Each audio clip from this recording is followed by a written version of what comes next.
मला त्यांच्याबद्दल भाष्य करावं असं वाटत नाही। गद्दारों की बात मत पूछो, जज से हम नहीं चाहते असं म्हणून बोलणं टाळलं। आदित्य ठाकरेंच्या वेळी आम्ही पाठिंबा मागितला नव्हता, तुम्हाला अडकवून बिनशर्त पाठिंबा घेतला आहे हे लक्षात ठेवा।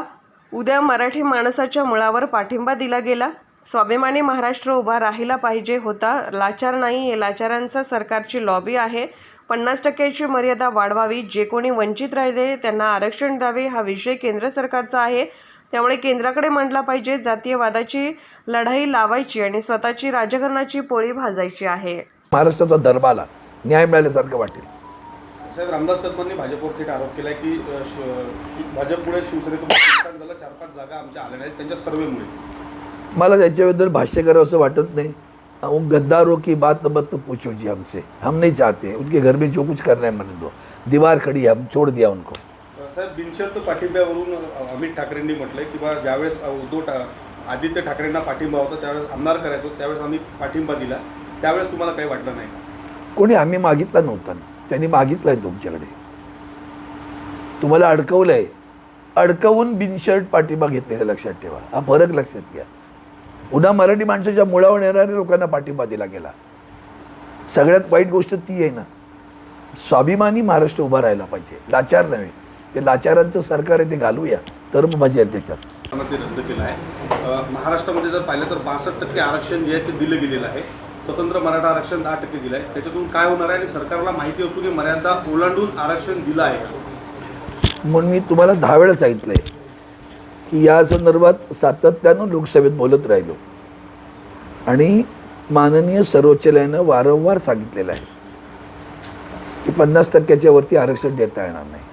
तरीही तमिळनाडूमध्ये आजही 69% आरक्षण आहे। मग आता ह्या 62%चं आरक्षण उच्च न्यायालयाने रद्द केलं। प्रश्न येतो की म्हणून मी सातत्यानं आग्रही मागणी करत राहिलो की आपण या आरक्षणाची जी 50%ची मर्यादा आहे ती वाढवावी आणि ती वाढवल्यानंतर वरचे जे काय 20%, 15% तुम्ही जे वाढवाल त्यामध्ये जे म्हणून वंचित राहिलेत किंवा ज्यांच्यावर अन्याय झाला आहे त्या समाजाच्या लोकसंख्येचं प्रमाणात त्यांचं आरक्षण द्या आणि कायमस्वरूपी हा प्रश्न सोडवा, असं सातत्यानं लोकसभेत गेली 10 वर्ष बोलतोय मी। आणि इथं नेमकं त्याच्या उलटं घडत असतं। राज्याकडे कसली मागणी करता हो? ते लबाड लांडगं ढोंग करतं, ते ढोंग करतं, तुम्हाला येतं, फसवतं, परत उपोषण करता, परत सोडता, परत हे कळत नाही का तुम्हाला की हा विषय केंद्र सरकारचा आहे, तो केंद्र सरकारकडे मांडला पाहिजे।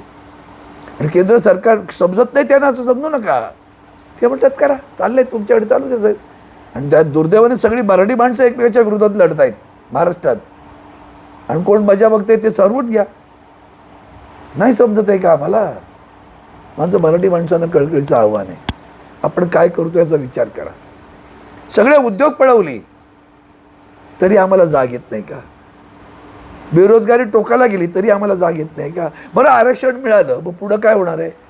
आमच्या देशाच्या सर्वोच्च पंतप्रधान, माननीय पंतप्रधानांनी सगळ्या कंपन्या विकायला काढल्या, रेल्वेसुद्धा खाजगीकरण आहे, मग कुठे आरक्षण मिळणार आहे तुम्हाला? हा काय केला विचार? बस जातीचे लढे लावायचे आणि स्वतःच्या राजकारणाची पोळी भाजायची, दुसऱ्यांची घरं जाऊन त्याच्या चुलीवर आपलं राजकारण करणारी माणसं आहे। सत्ता हेच त्यांचं ब्रीद आहे। मला वंदनीय शिवसेना म्हणजे आठवण येते। आज उद्धवजी ज्या पद्धतीने लढतायत ना, समजून घेतलं पाहिजे आपण ते।